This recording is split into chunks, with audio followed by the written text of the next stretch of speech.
ಪ್ರಧಾನ್ ಪದತ್ಯಾಗ ನಾಳೆನೇ ಡೆಡ್ಲೈನ್ ಅಂದರೆ ಕಾಕ್ರೋಚ್ನ ನಿರ್ಲಕ್ಷ್ಯ ಮಾಡಿ ಮಂಕಾಗಿ ಕೂತ್ರ ಮೋದಿ. ಏನೋ ಒಂದಿಷ್ಟು ಸೆಲ್ಫ್ ವಿಡಿಯೋ ಮಾಡ್ತಾ ಇದ್ದಾರೆ, ಅದಕ್ಕೂ ಕೂಡ ಪ್ರತಿಕ್ರಿಯೆಗಳು ವ್ಯಕ್ತವಾಗ್ತಾ ಇದ್ದಾವೆ. ಇಷ್ಟು ದಿವಸ ಏನ್ರಿ ಮಾಡ್ತಾ ಇದ್ರಿ ನೀವು ಪ್ರಧಾನಿಗಳೇ ಅನ್ನುವ ಪ್ರಶ್ನೆ ಕೂಡ ಜೋರಾಗಿದೆ.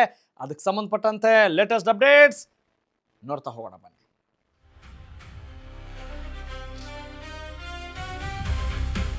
ದೆಹಲಿಯಿಂದ ಗಲ್ಲಿಗೂ ಕೂಡ ಹಬ್ಬಿದೆ ನೀಟ್ ಕಿಚ್ಚು.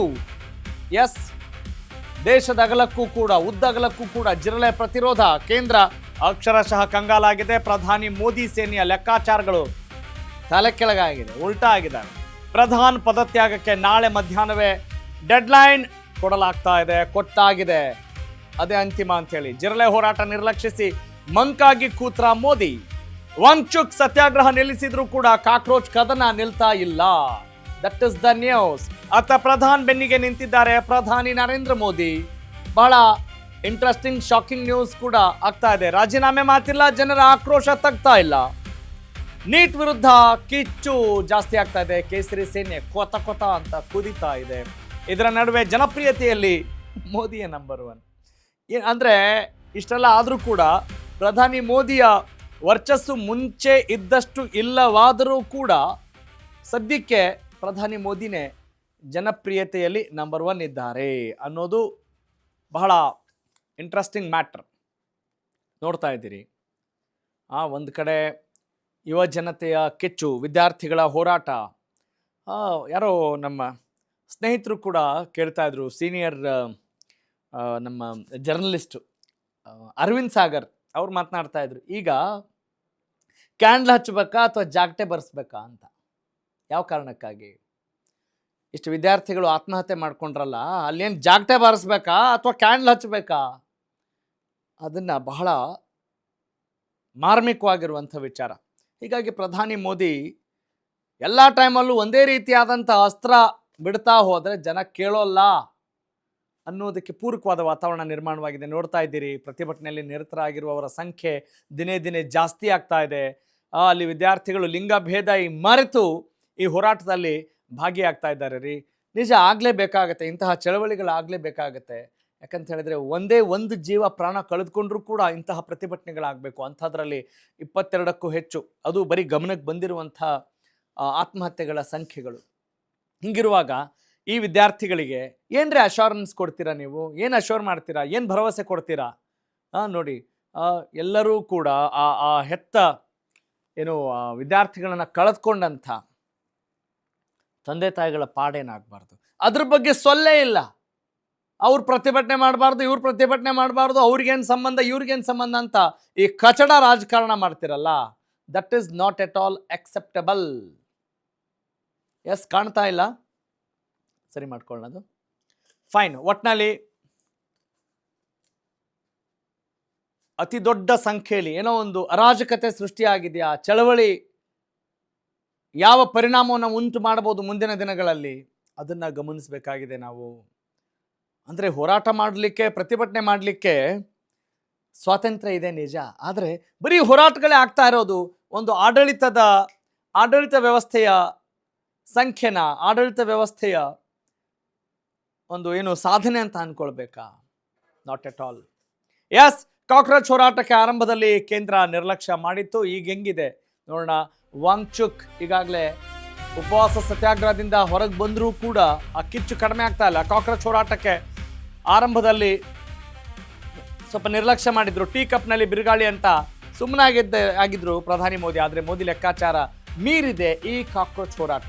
ದೆಹಲಿಯಲ್ಲಿ ಎಡೆಬಿಡದೆ ಸಾಕ್ತಾ ಇದೆ ಕಾಕ್ರೋಚ್ ಕದನ. ಆದರೂ ಕೂಡ ಪ್ರಧಾನ್ ರಾಜೀನಾಮೆ ಪಡೆಯೋಕೆ ಮೋದಿ ಹಿಂದೆಟ್ ಹಾಕ್ತಾ ಇದ್ದಾರೆ ಅನ್ನೋದೇ ಈಗ ಸದ್ಯದ matter. That is the news, that is the top story. ಇದರ ನಡುವೆ ವಾಂಗ್ಚುಕ್ ಸತ್ಯಾಗ್ರಹ ಕೊನೆಗೊಳಿಸುವಲ್ಲಿ ಯಶಸ್ವಿಯಾಗಿದೆ. ಆದರೆ ಮಧ್ಯರಾತ್ರಿ ಒಂದು ಸೆಲ್ಫಿ ವಿಡಿಯೋ ಮೂಲಕ ಮೋದಿ ಸಂದೇಶ ಕೊಟ್ಟರು. ಅದು ಕೂಡ ಸಿಕ್ಕಾಪಟ್ಟೆ ಟೀಕೆ ಟಿಪ್ಪಣಿಗಳಿಗೆ ಕಾರಣ ಆಗ್ತಾ ಇದೆ. ಪರೀಕ್ಷಾ ಅಕ್ರಮಗಳ ತಡೆಗೆ ಸಂಪುಟ ಸಭೆಯಲ್ಲಿ ಕಠಿಣ ಕಾನೂನು ಕೈಗೊಳ್ತಾರಾ? ಈ ಉಪಕ್ರಮಗಳಿಂದ ತಣ್ಣಗೆ ಆಗಿಲ್ಲ ಜಿರಳೆಗಳ ಹೋರಾಟ, ಹೇಳಬೇಕಿತ್ತಲ್ವಾ? ಹೌದ್ರಿ, ಇವರೆಲ್ಲ ಅಸಮರ್ಥರು, ಸರಿಯಾಗಿ ನಿಭಾಯಿಸಕ್ಕಾಗಿಲ್ಲ, ನಾ ಅಂಥವ್ರು ರಾಜೀನಾಮೆ ಪಡಿತೀನಿ ಅಂತ ಹೇಳುವ ಒಂದು ಮನಸ್ಥಿತಿ ಬೇಡವಾ ನಿಮಗೆ? ಒಂದು ಗಟ್ಟಿ ಧ್ವನಿ ಇಲ್ವಾ ನಿಮಗೆ? ಇಷ್ಟು ಹಿರಿಯರಿದ್ದೀರಿ, ನಿಮ್ಮ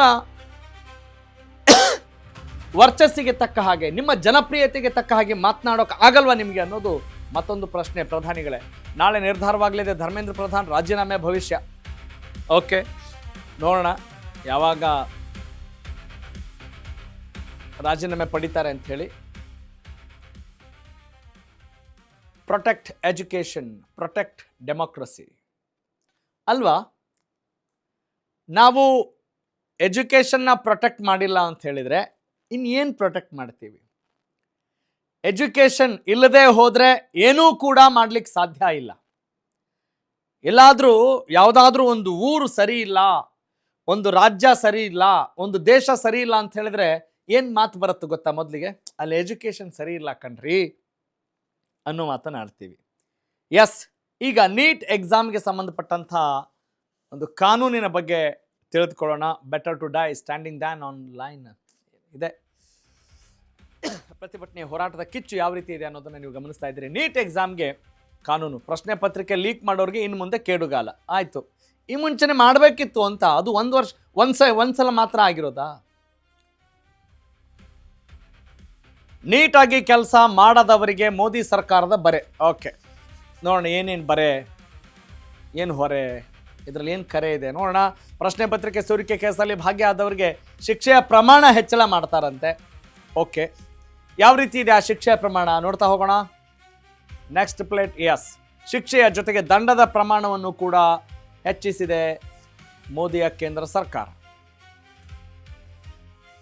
ಮೊದಲು 3 ರಿಂದ 5 ವರ್ಷಗಳ ಜೈಲು ಶಿಕ್ಷೆ ವಿಧಿಸಲಾಗ್ತಾ ಇತ್ತು. ಆದರೆ ಎಷ್ಟು ಜನ ಸಿಕ್ಕಾಕೊಂಡ್ರು, ಎಷ್ಟು ಜನರಿಗೆ ಶಿಕ್ಷೆ ಆಗಿದೆ?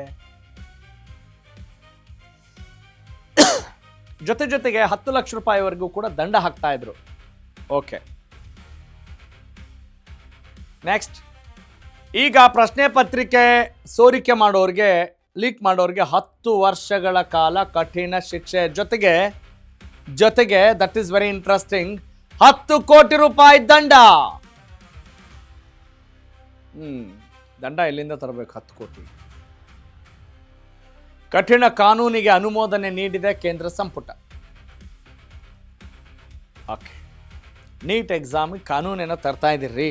ಕಾನೂನಿಗಿಂತ ಹೆಚ್ಚಾಗಿ ಮೊದಲು ನಮಗೆ ಬೇಕಾಗಿರೋದೇನು ಗೊತ್ತಾ? ನಿಮ್ಮ ಸರಿಯಾದ ಮನಸ್ಥಿತಿ, ನಿಮ್ಮ ಮನೋಧೋರಣೆ ಸರಿಯಾಗಲಿ ಅನ್ನೋದಿದೆಯಲ್ಲ, ಅದಕ್ಕೆ ಜನ ಕಾಯ್ತಾ ಇದ್ದಾರೆ. ಆಯಿತು, ಹಿಂಗೆ ಪ್ರಾಬ್ಲಮ್ ಆದಾಗ ಶಿಕ್ಷೆ ಪ್ರಮಾಣವನ್ನು ಪ್ರಕಟಿಸ್ತೀರ. ಕಳ್ಳರಿಗೆ, ಅಪರಾಧಿಗಳಿಗೆ ಏನು ಶಿಕ್ಷೆ ಆಗಬೇಕೋ ಆಗುತ್ತೆ. ಆದರೆ ಒಂದು ಭಯ ಬೇಕಲ್ಲ. ಹಿಂಗಾಗೆ ಆಗುತ್ತೆ ಈ ಶಿಕ್ಷೆಯ ಯಾಕೆ ಎಷ್ಟೋ ಶಿಕ್ಷೆಯ ಪ್ರಮಾಣ ಗೊತ್ತಿದ್ರೂ ಕೂಡ ಯಾಕೆ ಇವತ್ತು ತಪ್ಪುಗಳು ನಡೀತಾನೆ ಇದ್ದಾವೆ, ಅಪರಾಧ ಪ್ರಕರಣಗಳು ಜಾಸ್ತಿ ಆಗ್ತಾ ಇದ್ದಾವೆ, ಕಾನೂನು ಸುವ್ಯವಸ್ಥೆ ಯಾಕೆ ಹದಗೆಡ್ತಾ ಇದೆ? Because of bad administration, because of corruption, nothing more than that. ಅದಕ್ಕಿಂತ ಬೇರೆ ಏನ್ರಿ ಇದೆ? ಆ ದುರಾಸೆಗೆ, ಆ ಭ್ರಷ್ಟಾಚಾರಕ್ಕೆ ಬಿಡ್ರೆ.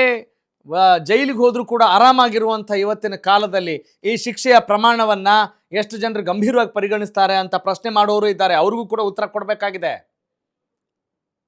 ಒಂದೇ ವರ್ಷ ಕಠಿಣ ಶಿಕ್ಷೆ ಕೊಟ್ಟರೂ ಕೂಡ, ನಿಯತ್ತಾಗಿ ಶಿಕ್ಷೆ ಕೊಟ್ಟರೂ ಕೂಡ ಅದನ್ನ ಒಪ್ಪಬಹುದು ಅಲ್ವೇ? ಆದರೆ ನೀವು ಶಿಕ್ಷೆಯ ಪ್ರಮಾಣ ಮಾಡಿ ಅದ್ರ ಪ್ರಕಾರ ಏನು ಮಾಡಬೇಕು ಮಾಡ್ತಿದ್ದೀರಾ. ಅದು ಮಾಡ್ತಾ ಇರೋದೇನೋ ತಪ್ಪು ಅಥವಾ ಅಲ್ಲುಗಳಿತಾ ಇಲ್ಲ. ಆದರೆ ಅದಕ್ಕಿಂತ ಹೆಚ್ಚಿನದಾಗಿ ನೀವು ಎಷ್ಟು ಸ್ಪಂದಿಸ್ತಾ ಇದ್ದೀರಾ? ನಿಮಗೆ ಯಾವ ವಿದ್ಯಾರ್ಥಿಗಳು ಸತ್ತೋದ್ರೂ ಕೂಡ ಕಾಣಲ್ಲ, ನಿರ್ಗತಿಕರು ಬಡವರ ಬಗ್ಗೆ ಅಂತೂ ಕಾಳಜಿನೇ ಇಲ್ಲ ಅನ್ನೋ ಆರೋಪಕ್ಕೆ ಏನು ಉತ್ತರನೇ ಬಾಯೇ ತೆಗಿಯಲ್ವಲ್ಲ, ಮಾತೇ ಉದುರಿಸಲ್ಲ. ಮಾತು ಉದುರಿಸಿದ್ರೆ ಮುತ್ತು ಉದುರಿಸ್ದಂಗೆ ಆಡ್ತಿರಲ್ಲ, ಯಾಕೆ? ದಟ್ ಇಸ್ ದ ಕ್ವೆಶ್ಚನ್ ಅಲ್ವಾ? ಹೌದು, ಇಂಥ ಪ್ರತಿಭಟನೆ ಆದಾಗ ಹಿಂಸಾಚಾರನೂ ಆಗತ್ತೆ, ಗೂಂಡಾಗಳು ಬರ್ತಾರೆ, ಎಲ್ಲರೂ ಬರ್ತಾರೆ. ಯಾಕೆ ಅದಕ್ಕೆ ಅವಕಾಶ ಮಾಡಿಕೊಟ್ರಿ? ಈ ಮುಂಚೆ ಒಂದು ಮಾತನಾಡಲಿಲ್ಲಲ್ಲ ಪ್ರಧಾನಿಗಳೇ ನೀವು? ಈಗ ಸೆಲ್ಫಿ ವಿಡಿಯೋ ಮಾಡಿದ್ರಲ್ಲ, ಯಾಕೆ ಮಾಡಿದ್ರಿ? ಈಗ ಯಾಕೆ ಮಾಡಿದ್ರಿ ಅಂದರೆ ನಿಮಗೆಲ್ಲ ಬೆಂಕಿ ಹೊತ್ತಿ ಉರಿಬೇಕು, ಅವಾಗ ಮಾತ್ರ ಬರೋದು ಅಲ್ವಾ? ಏನೋ ಹೇಳ್ತಾರಲ್ಲ, ಸಂಭವಾಮಿ ಯುಗೆ ಯುಗೆ ಅಂತ. ತುಂಬ ಅಧರ್ಮ ಜಾಸ್ತಿ ಆದಾಗ ಒಬ್ಬ ಧರ್ಮಪುರುಷನ ಥರ ಅವತಾರ ಎತ್ತಿ ಬರ್ತೀವಿ ಅಂತ ಹೇಳ್ತಾರಲ್ಲ, ಆ ರೀತಿ ಏನಾದರೂ ಇದೆಯಾ? ಅಧರ್ಮ ಹೆಚ್ಚಾಗಿದೆ ಸ್ವಾಮಿ, ಕಪಟತನ ಜಾಸ್ತಿ ಆಗಿದೆ, ಭ್ರಷ್ಟಾಚಾರ ಜಾಸ್ತಿ ಆಗಿದೆ. ನೀವು ಅಂಥವ್ರಿಗೆ ನೀವು ಯಾಕೋ ಮೃದು ಧೋರಣೆ ತೋರಿಸ್ತೀರ ಅನ್ನೋ ಆರೋಪ ಕೂಡ ಜಾಸ್ತಿ ಆಗಿದೆ. ಜನಪ್ರಿಯತೆ ಕೂಡ ನಿಮ್ಗೆ ಕಮ್ಮಿ ಆಗಿಲ್ಲ, ಅದು ಬೇರೆ ಪ್ರಶ್ನೆ. ಆದರೆ ಮುಂಬರುವ ದಿನಗಳಲ್ಲಾದರೂ ಒಂದಿಷ್ಟು ಎಚ್ಚೆತ್ತುಕೊಂಡು ಒಳ್ಳೆಯ ಸಮಾಜ ನಿರ್ಮಾಣಕ್ಕೆ ನಿಮ್ಮ ಮನಸ್ಥಿತಿ ಇರಲಿ ಅಂತ ಹೇಳ್ತಾ let's go for next breaking update.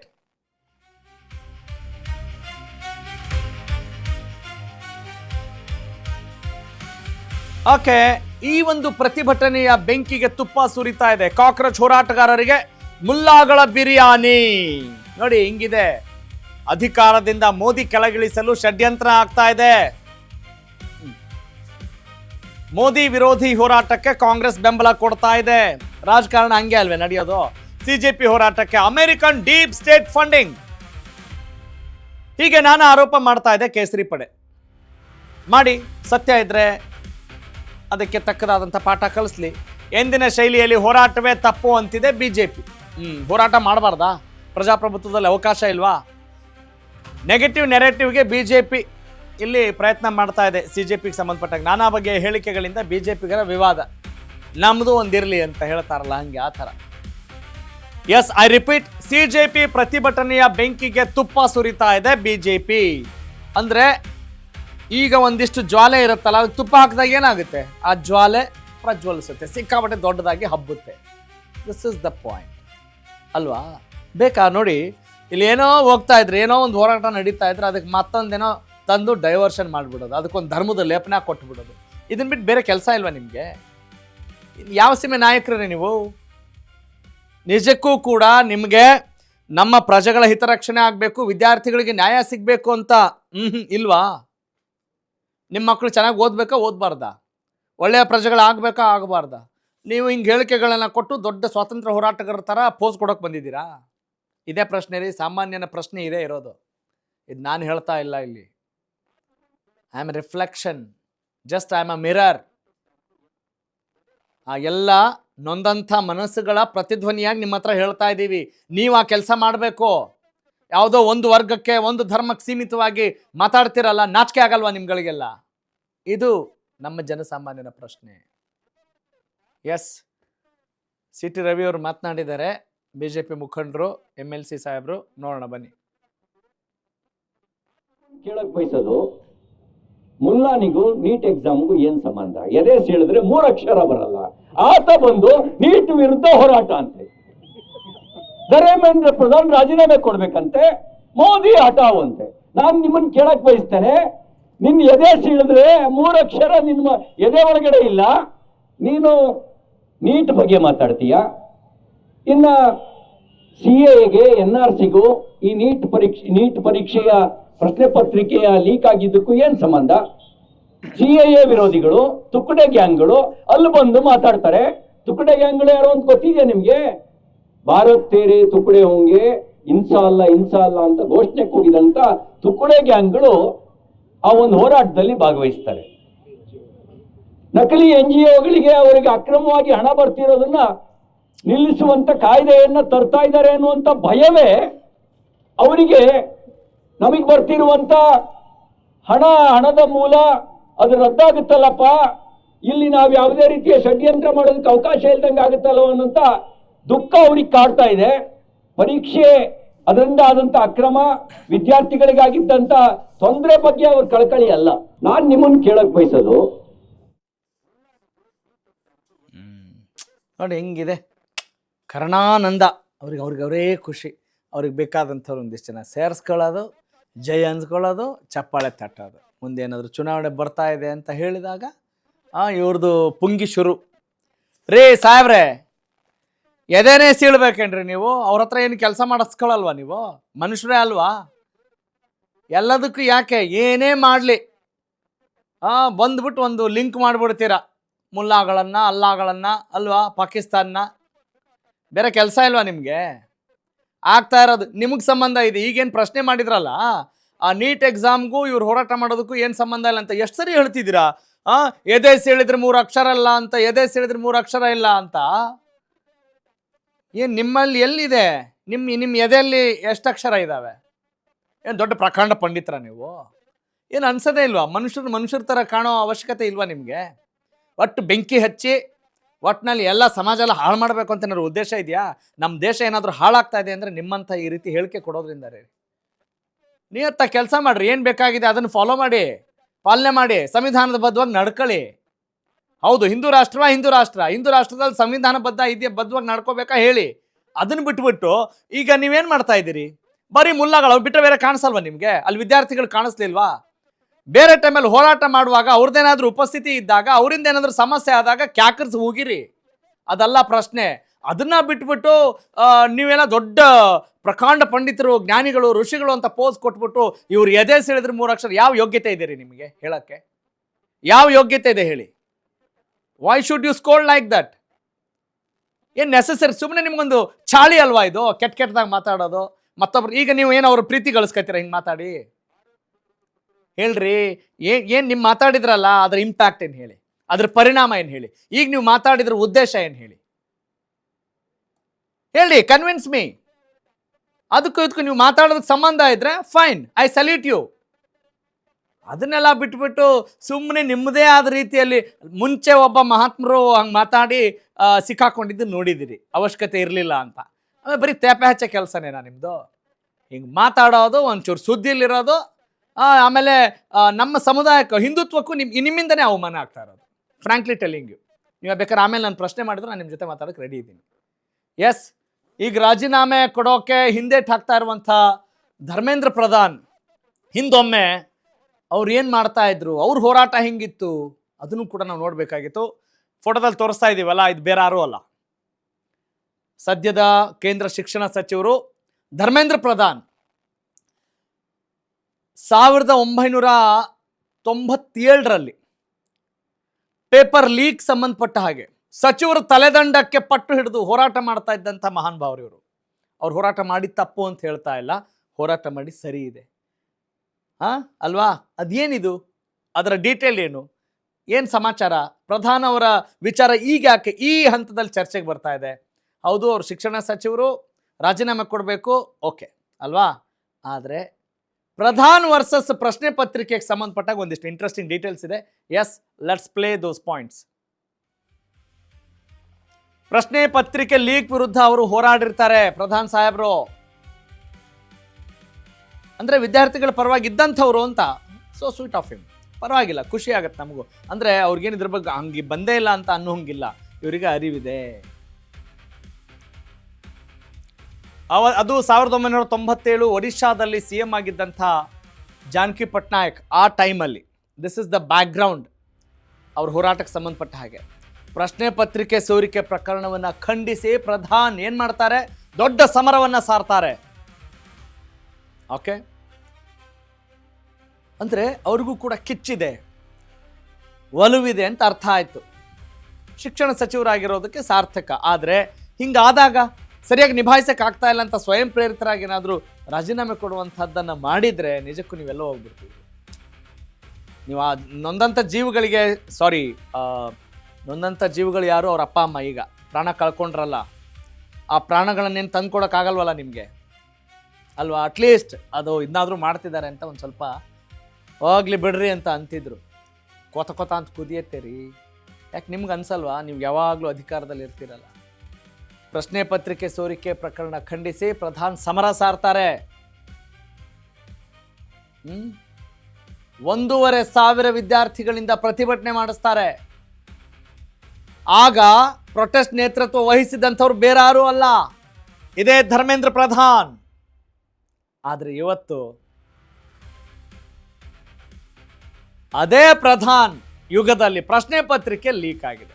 ಅದೇ ಧರ್ಮೇಂದ್ರ ಪ್ರಧಾನ್ ವಿರುದ್ಧ ದೆಹಲಿಯಲ್ಲಿ ಪ್ರೊಟೆಸ್ಟ್ ನಡೀತಾ ಇದೆ. ಪಾಪ ಈಗ ಅವ್ರು ಅನ್ಬೋದು, ಆವಾಗ ನಾವು ವಿದ್ಯಾರ್ಥಿಗಳಾಗಿದ್ವಿ, ಅಥವಾ ಆ ಒಂದು ವಿದ್ಯಾರ್ಥಿಗಳ ಹೋರಾಟದ ನೇತೃತ್ವ ವಹಿಸಿದ್ವಿ, ಈಗ ನಾವು ಮಂತ್ರಿಗಳು ಅಲ್ವಾ?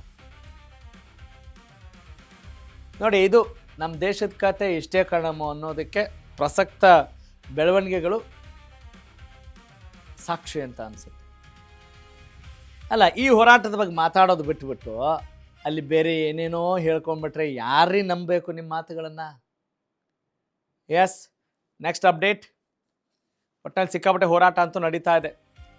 ಯಾರೇ ಹೋರಾಡಲಿ, ಕಾಕ್ರೋಚ್ಗಳು ಕೂಗಾಡ್ಲಿ, ಪ್ರಧಾನಿ ಮನೆ ಮುಂದೆ ಕಾಂಗ್ರೆಸ್ ಪ್ರತಿಭಟನೆ ಕೂಡ ಮಾಡಲಿ, ಆದರೆ ನರೇಂದ್ರ ಮೋದಿ ಜನಪ್ರಿಯತೆಗೆ ಭಂಗ ಇಲ್ಲ. ಅಂದರೆ ಆ ಜನಪ್ರಿಯತೆ ಕಮ್ಮಿ ಮುಂಚೆ ಇದ್ದಷ್ಟು ಇಲ್ಲದೆ ಹೋದರೂ ಕೂಡ ತೆಗೆದು ಹಾಕೋಂಗಿಲ್ಲ. ಅಶ್ವವೇಗ ಸರ್ವೆಯಲ್ಲಿ ಆ ವಿಚಾರ ಗೊತ್ತಾಗಿದೆ. ಹಲವು ಆರೋಪಗಳ ಮಧ್ಯೆಯೂ ಮೋದಿಯೇ ಈಗ ಜನಪ್ರಿಯತೆಯಲ್ಲಿ ಮುಂದಿದ್ದಾರೆ.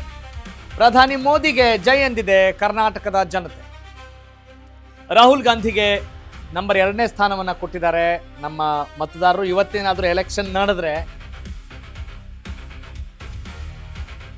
ಮೋದಿ ಬಗ್ಗೆನೇ ಒಲವು ಜಾಸ್ತಿ ಇದೆ. 35,000ಕ್ಕೂ ಹೆಚ್ಚು ಜನರಿಂದ ಪ್ರಧಾನಿ ಮೋದಿಗೆ ಜೈ ಎನ್ನಲಾಗಿದೆ. 50,000 ಜನರು ಇದರಲ್ಲಿ ಪಾರ್ಟಿಸಿಪೇಟ್ ಮಾಡಿದ್ರು. ಈಗ ಎಲೆಕ್ಷನ್ ನಡೆದ್ರೆ ಮೋದಿಗೆ ವೋಟ್, ಮೋದಿಗೆ ನಮ್ಮ ಮತ, ನಮ್ಮ ಒಲವು ಅಂತ ಹೇಳಿದ್ದಾರೆ. ಕಾಕ್ರೋಚ್ ಪಾರ್ಟಿಯನ್ನು ಸದ್ಯಕ್ಕೆ ಅಷ್ಟಾಗಿ ಗಂಭೀರವಾಗಿ ಪರಿಗಣಿಸಿಲ್ಲ ಜನ. ಇದು ನಿಮ್ಮ ಅಶ್ವವೇಗ ನಡೆಸಿರುವಂತಹ ಸರ್ವೆಯಲ್ಲಿ ಕಂಡು ಬಂದಂತಹ ಸ್ಫೋಟಕ ಮಾಹಿತಿ.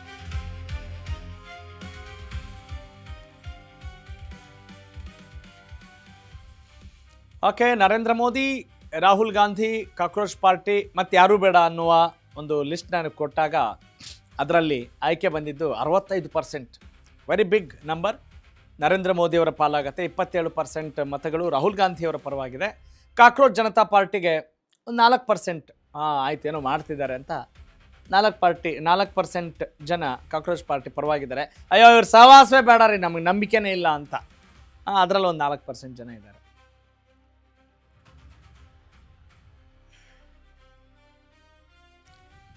This is what the present situation. ಹೌದು, ದೊಡ್ಡ ಮಟ್ಟದಲ್ಲಿ ವಿದ್ಯಾರ್ಥಿಗಳು ಹೋರಾಟ ಮಾಡ್ತಾ ಇದ್ದಾರೆ. ಆ ಹೋರಾಟಕ್ಕೆ ಬೇರೆ ಬೇರೆ ರೀತಿಯಾದಂಥ ರಾಜಕೀಯ ಬಣ್ಣ ಕೂಡ ಬಳಿಯಲಾಗ್ತಾ ಇದೆ. ಅದ್ಯಾವುದೂ ಕೂಡ ಅಲ್ಲುಗಳೆಯೋ ಹಾಗಿಲ್ಲ. ಹೌದು, ಆಗ್ತವೆ. ಈ ಹೋರಾಟದ ದಿಕ್ಕನ್ನು ತಪ್ಪಿಸುವ ನಿಟ್ಟಿನಲ್ಲಿ ಸುಮ್ಮನೆ ಬೇರೆಯವರ ಭುಜದ ಮೇಲೆ ಗನ್ನಿಟ್ಬಿಟ್ಟು ತಮ್ಮ ಬೆಳೆ ಬೇಯಿಸ್ಕೊಳ್ಳೋಕ್ಕೆ ಶೂಟ್ ಮಾಡುವಂಥ ಅನೇಕ ಕ್ರಿಮಿಗಳನ್ನು ಕೂಡ ನಾವು ನೋಡ್ತೀವಿ. That is politics, pure politics. ಹಿಂಗಿದೆ ಸದ್ಯದ ಸಮಾಚಾರ. ಇದಕ್ಕೆ ಪರವಾಗಿರೋರು, ವಿರೋಧಿಸುವವರು ಸಂಖ್ಯೆ ಜಾಸ್ತಿ ಇದೆ. ಅದೇನಾದರೂ ಇರಲಿ, ಈಗ ಈ ಹೋರಾಟವನ್ನು ಬೆಂಬಲಿಸುವವರು ಇದ್ದಾರೆ, ಈ ಹೋರಾಟವನ್ನು ತಿರಸ್ಕರಿಸುವವರು ಇದ್ದಾರೆ, ನ್ಯೂಟ್ರಲ್ ಆಗಿರೋರು ಕೂಡ ಇದ್ದಾರೆ. ಇನ್ನು ಕೆಲವು ವಿದ್ಯಾರ್ಥಿಗಳಿದ್ದಾರೆ, ಸದ್ಯಕ್ಕೆ ಟೈಮ್ ಇದೆ, ನಾವು ಯಾಕೆ ಹೋರಾಟವನ್ನು ಮಾಡೋಣ, ನಾವು ನಮ್ಮ ಎಕ್ಸಾಮ್ಸಿಗೆ ಪ್ರಿಪ್ರೇಷನ್ ಮಾಡ್ಕೊಳ್ಳೋಣ ಅನ್ನುವರು ಇದ್ದಾರೆ. ಎಲ್ಲ ಕೆಟಗರಿಗಳು ಕೂಡ ಇದ್ದಾವೆ ರೀ. That is democracy. ಎಲ್ಲರೂ ಒಂದೇ ಥರ ಇರೋಕ್ಕಾಗುತ್ತೆ. ಆದರೆ ನಮ್ಮ ಈ ಒಕ್ಕೂಟ ವ್ಯವಸ್ಥೆ ಅಂತ ಹೇಳಿದಾಗ ಒಬ್ಬೊಬ್ರದ್ದು ಒಂದೊಂದು ಪ್ರಭಾವ ಇರುತ್ತೆ, ಒಬ್ಬೊಬ್ರದ್ದು ಒಂದೊಂದು ಐಡಿಯಾಲಜಿ ಇರುತ್ತೆ. ಆ ಐಡಿಯಾಲಜಿ ಅಭಿವೃದ್ಧಿಗೆ ಪೂರಕವಾಗಿರಬೇಕು. ಬಿಟ್ಟರೆ ನಿಮ್ಮದು ಬೇರೆ ಏನೋ, ನಿಮ್ಮದು ಯಾವುದೋ ತಾತ ಮುತ್ತಾತನ ಕಾಲದಲ್ಲಿ ಆಗಿರೋ ಘಟನೆಗಳನ್ನು ತಂದುಬಿಟ್ಟು ಇಲ್ಲಿ ಚುಚ್ತಾ ಕೂರಬಾರ್ದು. ಪ್ರೆಸೆಂಟ್ ಏನು ಮಾಡಬೇಕಾಗಿದೆ ಅದನ್ನು ಮಾಡಬೇಕು. ಏನು ಬೇಕು ಬೇಡ, ಬರೀ ಯಾವುದೋ ಹಳೆದನ್ನು ತುಂಬಿಕೊಂಡು ಎಲ್ಲ ಹಿಸ್ಟ್ರಿಲಿ ನೋಡಿದಾಗ ಇವ್ರದಿವು ಎಲ್ಲ ಐಡಿಯಾಲಜಿಗಳು ತಪ್ಪು ಇದ್ದಾವೆ, ಸರಿ ಇದಾವೆ ರೀ, ಅದನ್ನು ತೊಗೊಂಡು ಈಗ ಏನು ಮಾಡ್ತೀರಾ? ಈಗ ಬೇಕಾಗಿರೋದು ನಮ್ಮ ಜನಕ್ಕೆ ಏನು ಅನ್ನೋ ಒಂದು ಕಾಮನ್ ಸೆನ್ಸ್ ಇಲ್ವಾ ನಿಮಗೆ? ನೀವು ಯಾವ ಸೀಮೆ ಪೊಲಿಟಿಷಿಯನ್ಸ್ ಹೇಳಿ? ಅದಕ್ಕೆ ಪೊಲಿಟಿಷಿಯನ್ಸ್ ಬೇಡ. ಇವತ್ತಿನ ಬಹುತೇಕ ವಿದ್ಯಾರ್ಥಿನಿಯರು ಕೇಳೋದೇನು, ನಮ್ಗೆ ಸುಂದರ ಆಡಳಿತ ನಡೆಸುವಂಥ ಒಂದಿಷ್ಟು ಕಾರ್ಮಿಕರು ಬೇಕ್ರಿ ರೀ. ಬರೀ ಡೈಲ್ಯೂಟ್ ಮಾಡೋದು, ನಿಮ್ದು ಯಾವುದೋ ಸಿದ್ಧಾಂತ ಅಂತೇಳಿ ಹೀರೋ ಥರ ಪೋಸ್ ಕೊಟ್ಟು ಏನೋ ಒಂದು ಮಾತಾಡೋದು ಬೇಕಾ? ಇವೆಲ್ಲ ಆಯಿತು. ಪ್ರಜಾಪ್ರಭುತ್ವದಲ್ಲಿ ಹೋರಾಟ ಮಾಡಬಾರ್ದು ಅಂತ ಹೇಳ್ತಾ ಇಲ್ಲ. Is it right way to get the fruits? ಇದು ಸರಿಯಾದ ದಾರಿನಾ? ನೀವು ಮಾಡ್ತಾ ಇರೋ ಹೋರಾಟಕ್ಕೆ ಸರಿಯಾದಂಥ ಪ್ರತಿಫಲ ಸಿಗೋ ನಿಟ್ಟಿನಲ್ಲಿ ಹೋರಾಟ ಮಾಡ್ತಿದ್ದೀವಾ?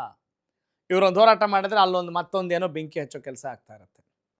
ಇದೇ ಆದರೆ ಏನು ನಾವು ಬ್ರಿಟಿಷರ ವಿರುದ್ಧ ಹೋರಾಡ್ತಾ ಇದ್ದೀವಾ? ಇದೇನು ಸ್ವಾತಂತ್ರ್ಯ ಸಂಗ್ರಾಮನಾ? ಸ್ವಾತಂತ್ರ್ಯ ಸಿಕ್ಕಿದೆ ಅಂತ ಯಾವ ಬಾಯಲ್ಲಿ ಹೇಳ್ಬೇಕು ಹೇಳಿ? ಇದನ್ನೆಲ್ಲ ನೋಡಿದಾಗ ಸಿಕ್ಕಿದೆ. ಯಾವುದಕ್ಕೆ? ಅವ್ರಿಗೆ ಬೇಕಾಬಿಟ್ಟು ಮಾತಾಡೋಕ್ಕೆ ಸ್ವಾತಂತ್ರ್ಯ ಸಿಕ್ಕಿದೆ ನೋಡಿ. ಮನುಷ್ಯತ್ವ ಅನ್ನೋದು ಮರ್ತು ಬಿಟ್ಟು ನೀವು ನಂಬ್ಕೊಂಡ್ರು ಐಡಿಯಾಲಜಿ ಮಾತ್ರ ಸರಿ ಅಂತ. ಕ್ಯಾ ಸಾಬ್? ಎಸ್, ಇದು ಈ ಡೆಲ್ಲಿಯಲ್ಲಿ ನಡೀತಾ ಇರುವಂಥ ಒಂದು ಪ್ರತಿಭಟನೆ ದೇಶದಾದ್ಯಂತ ದೊಡ್ಡ ಕಿಚ್ಚನ್ನು ಹೊತ್ತಿಸಿದೆ. ಧರ್ಮೇಂದ್ರ ಪ್ರಧಾನ್ ರಾಜೀನಾಮೆಯನ್ನು ಅವರಿಗೆ ನಿಜಕ್ಕೂ ಕೂಡ ಮೌಲ್ಯಾಧಾರಿತ ರಾಜಕಾರಣಿಗಳಾಗಿದ್ದರೆ ಇಷ್ಟೆಲ್ಲ ಹೇಳಿಸ್ಕೊಳ್ಳಲ್ಲ. ಪ್ರಧಾನಿ ನರೇಂದ್ರ ಮೋದಿಯವರು ಈ ಬಗ್ಗೆ ಚಕಾರ ಎತ್ತಿಲ್ಲ ಇಲ್ಲಿವರೆಗೂ ಕೂಡ. ಅವ್ರು ಯಾವುದೋ ಸೆಲ್ಫ್ ವಿಡಿಯೋ ಮಾಡಿದ್ರಲ್ಲ, ಅದರಲ್ಲಿ ಏನು ಹೇಳಿದ್ದಾರೆ? ಇದ್ರ ಬಗ್ಗೆ ಏನೂ ಮಾತಾಡಿಲ್ಲ. ಹೌದು, ನಮ್ಮಿಂದ ತಪ್ಪಾಯಿತು ಅನ್ನೋದ್ರ ಬಗ್ಗೆ ಏನೂ ಹೇಳಿಲ್ಲ, ಅಥವಾ ರಾಜೀನಾಮೆ ಕೊಡ್ತಾರಾ ಕೊಡಲ್ವ ಅನ್ನೋದ್ರ ಬಗ್ಗೆ ಹೇಳಿಲ್ಲ. ಬರೀ ಇದರಲ್ಲಿ ಎಲ್ಲರೂ ರಾಜಕಾರಣ ಮಾಡ್ತಾ ಇದ್ದಾರೆ. ಅವರ ರಾಜಕಾರಣದ ಪೊಲಿಟಿಕಲ್ ಪಾಯಿಂಟ್ ಆಫ್ ವ್ಯೂ ಇಂದ ಏನಿದೆ ಗೊತ್ತಿಲ್ಲ. I don't know at all. ನಂಗೆ ಅದು ಬೇಕಾಗೂ ಇಲ್ಲ. ಜನರ ಪರವಾಗಿ ಏನಾದರೂ ಮಾಡ್ತೀರಾ? ನೀವು ಏನು ಆಶ್ವಾಸನೆ ಕೊಟ್ಟು ಹೋಗಿರ್ತೀರಾ? ಅದು ಆಗ್ತಾ ಇದೆಯಾ? ಅದನ್ನು ಟ್ರ್ಯಾಕ್ ರೆಕಾರ್ಡ್ ಮಾಡೋದು ಯಾರ್ರೀ? ಸುಮ್ಮನೆ ಚುನಾವಣೆ ಹತ್ತಿರ ಬಂದಾಗ ನಿಮ್ಮದೇ ಆದಂಥ ಕೆಟ್ಟ ಸ್ಟ್ರಾಟಜಿಗಳನ್ನು ಮಾಡ್ಕೊಂಡು ವಿನ್ ಆಗ್ತಾ ಇದ್ದೀರಾ ಬಿಟ್ಟರೆ ಬೇರೆ ಏನಿಲ್ಲ.